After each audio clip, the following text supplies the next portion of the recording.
Hola clase. Today we're going to talk a little bit about Spanish history because it has a big part of the Spanish language. So right in here you can see this is the Iberian Peninsula and this part's Portugal, but the rest of it all today is Spain. But a long time ago, actually in the year 711, a group of Africans from northern Africa came up and they conquered Spain pretty easily, actually. Spain was a hot mess in their leadership at the time. It was not very unified. So this group of people were called Bereberes. They were Berbers. We have the word Berber in English as it links to a type of a rug that has a loop, a closed loop, instead of a cut top is indicative of a rug, a Berber rug, we call it, because these people were well known for their rug making, and that's what's made it to the United States. But in Spain, they pretty much took over Spain. So they were bereberes, that's how you'd say it in Spain. Their religion was Muslim, so they were musulmanes religiously. But in Spain, they called them moros. So the Moors, we refer to the Moors, Moors, in English is how we say moros. So in Spain, they're called the moros, but they were religiously musulmanes and ethnically bereberes. So they pretty much took over Spain and parts of Portugal in el año 711, and they were there all the way until 1492. That's an important year for us as Americans and for the Spaniards. So for the Spaniards, it is the end of the Moorish rule. They started the Reconquista up in the north and worked until they got them out. So Moorish Spain was called Al-Andalus. That was the name of the country during this period when it was under Spanish rule. And that Reconquista and all that it holds is a big part of Spanish history and culture. So they were in the south longest because that's the way they got kicked out of last. And you can see beautiful representations here. This is the Granada. It's the Alhambra, so it's right here in southern Spain, Granada. It's the Alhambra. It was a huge Moorish palace. And it's really one of the pride and joys. So you can see the decorative Arabic writing on the walls inside the palace. And this is one of the most famous patios. It's called the Patio de Leones. The beautiful fountain work and all this incredibly ornate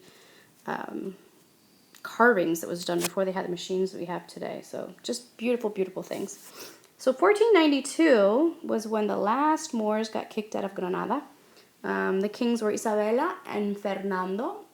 And according to legend, they were still on the battlefields celebrating their victories, 700-year victory over the Moros, who had ruled Spain, or at least parts of it, for 700 years, when Cristobal Colon, whom we know as Columbus, came and asked for money to go find us in the Americas. So they were kind of on a high and feeling great. And so it's like when you ask your parents for something, when you know they're in a good mood. He asked the king and queen for money. They'd previously turned him down, but this time they said yes. And he sailed off to find the Americas. But why are we talking about this in Spanish class? Well, one, it's just important history, but two, linguistically, they had a huge impact on the Spanish language. So if you can imagine, for 700 years, instead of speaking just Spanish, Arabic was the main language.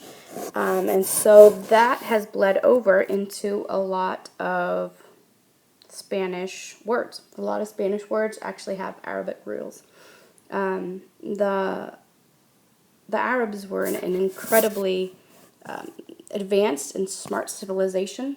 A lot of our learning in agriculture and math and science has roots in their culture.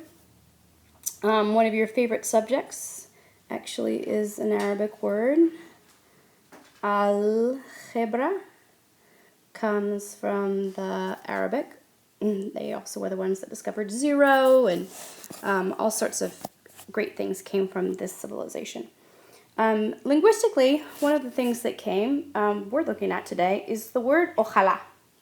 So this word really relates a lot to subjunctive, and we're going to work on that today. So, once upon a time, when the Moors were speaking Arabic in Spain, they would send their requests to their god, but their god wasn't called Dios, it was called Allah. So they would say, "Oh, Allah, make this happen. Oh, Allah, I wish that would happen. Oh, Allah, I wish that would happen." And over the years, "Oh, Allah, oh, Allah, oh, Allah," became the phrase Ojalá. So Ojalá can be literally translated "God will it" or "God please make this happen." But one of the best translations that modern times, it has lost all of its sacred use and is a completely secular word, like adios. It used to be saying go with God, go with God, go without God, and now it just means bye-bye. Ojalá isn't calling out to Allah anymore. It just means God will it. But a better translation would be hopefully. So ojalá means hopefully. Whenever you see the phrase ojalá in Spanish, it's one of those phrases that we talked about that's not a hard fact type thing. It's a phrase of influence when we're trying to influence somebody else. So your formula is always going to be ojalá plus que. Oops, that should be que.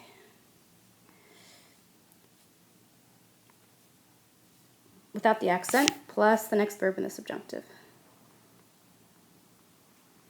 So because it's a request to God, or a wish for something we want to happen, we have to use the subjunctive tense instead of the regular present indicative or past tenses that we would have used otherwise.